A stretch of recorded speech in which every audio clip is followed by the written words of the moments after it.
Welcome to this session of business communication. In today's session, we are going to study principles, process and elements of effective business communication. I, Dr. Santosh Pagare from KG Somaiya College of Arts, Commerce and Science, welcome you all to this session. So let's begin with the principles of business communication. To render communication effectively, the basic principles are divided into two types. They are basic principles and other principles. Principles are also known as general principles. So first let us have a look at basic principles of communication. The first basic principle of communication is principle of clarity. Here the message to be communicated should be clear, understandable and in precise form. It should be easily understandable at all levels of management, that is lower level, middle level and level of management. The second principle of this communication is principle of information. Here, the sender must be clear in his mind about what he wants to communicate. There should be mutual understanding between the communicator and communicatee, that is the sender and the receiver. The third principle is of principle of consistency. The action and behavior of the communicator must be consistent with the matter to be communicated. The message should be consistent with the overall objectives, plans, policies, programs and procedures of the business communication. Next, the principle of completeness. The communication should be adequate and complete in all respects. There should be no misunderstandings regarding the message to be communicated between the communicator and the communicatee. The fifth principle is the principle of timeliness. The information or idea must be conveyed at a proper time. Improper timing of communication results in failure of creating the desired or expected response in the minds of receivers. The sixth principle is a proper channel. That is the basic principle of proper channel. The channel of communication should be appropriate depending upon the nature and purpose of the message to be sent. The factors influencing the selection of channel are time availability, cost involved, urgency of message and suitability of both the parties. Now again it differs from the small scale industry, medium scale industry and large scale industry, because these factors that influence the selection of channels such as time availability, cost involved and urgency of message is all as per the level of industry, whether it is small, medium or large.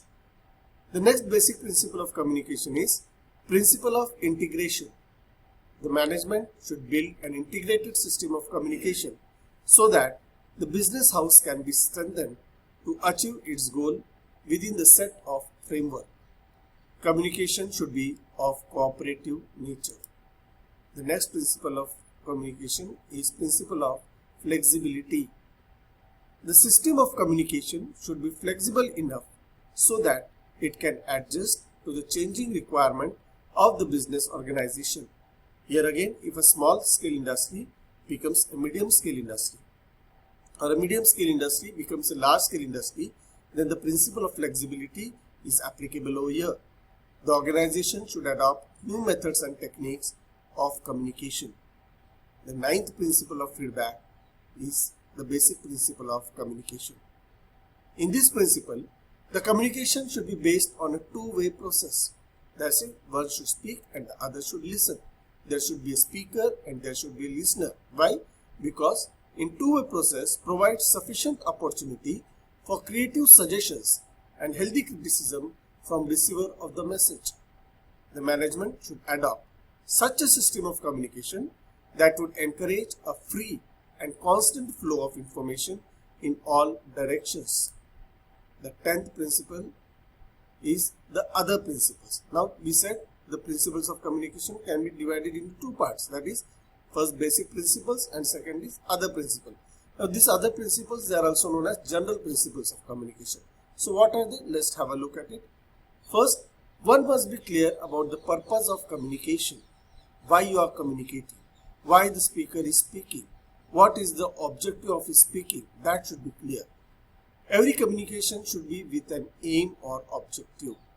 Second, the message should be well planned and it should be in a simple language.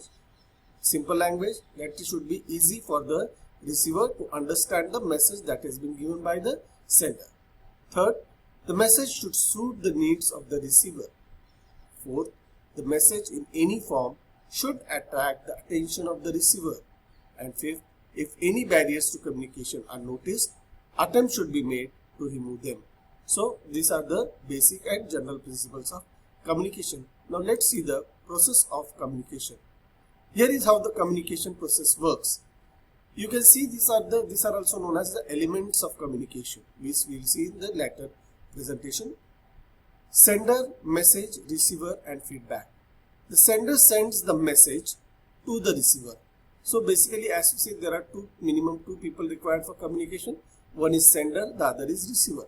Sender is also known as communicator and receiver is also known as communicatee. So there should be a sender and receiver, but what will the sender send? He will send a message, that is the content of information that will be received by the communicatee. So sender can send the message by encoding it. Encoding, you can put some codes for that particular message so that even if the message is out, it won't be understood by the third party. The receiver can decode the message. Sender always can encode the message, whereas receiver can always decode the message. After receiver receives the message, he will give a feedback to the sender. And once the feedback is given, only then we can say that the process of communication is successful. Process of communication should always be a two-way communication. This is sender and receiver, where sender sends a message and receiver sends a feedback. Where getting the feedback from the receiver, that means the message has been successfully received. The feedback or the response can be positive or negative. Now let's see the elements in the process of communication.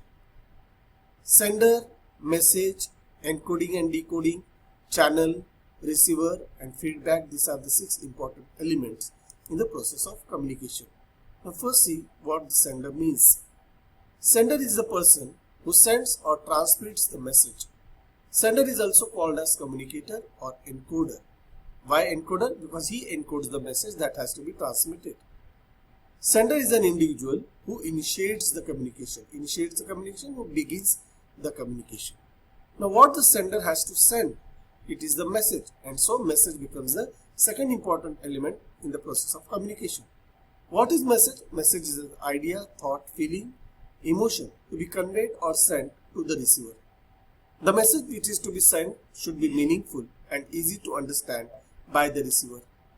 Message can be verbal and non-verbal. Verbal message is the part of message that is heard or read, whereas non-verbal message in the use of body language and the surrounding environment. Now the third, encoding and decoding. Encoding is done by the sender and decoding is done by the receiver. So message or information can be invisible or in an abstract form.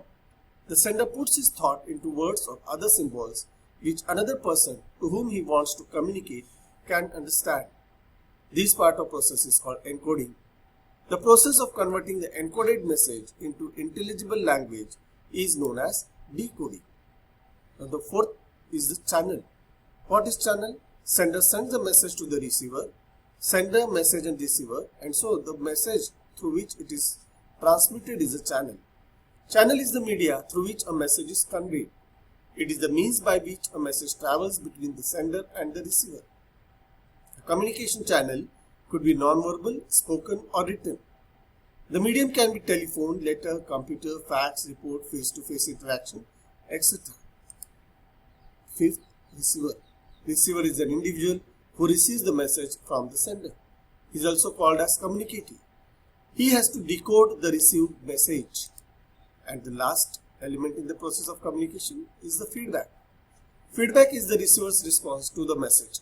The process of communication is complete only when the receiver understands the message and in turn he sends the message for the same. This is called feedback or the response. Feedback can be in verbal or a non-verbal form. So in today's lecture we have learned the principles of communication, elements of communication and process of communication. With some new introduction of business communication we shall meet in next session. So till then, thank you.